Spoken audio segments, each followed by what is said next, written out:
Hey there, I'm Louis Balla, partner at Nuage, and today we're diving into the world of manufacturing intelligence.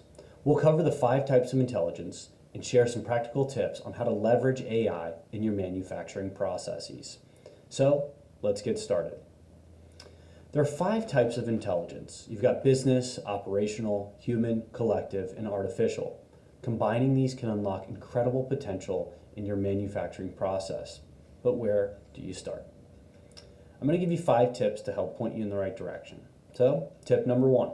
Let's go ahead and let's start small.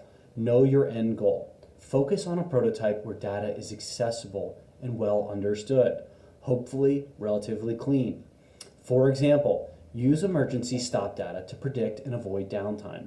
Partner with an engineering firm to make sense of your machine output.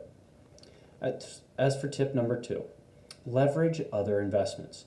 Look at the data tools you already have, like PLCs or inline scales, and integrate them into your IoT database for actionable insights. Tip number 3, don't overlook the simple answer.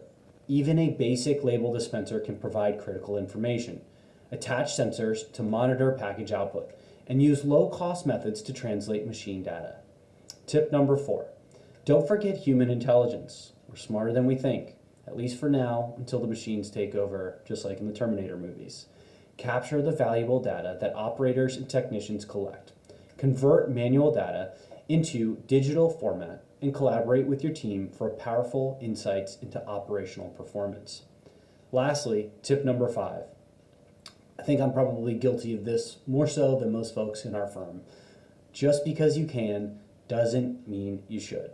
Don't drown in the data.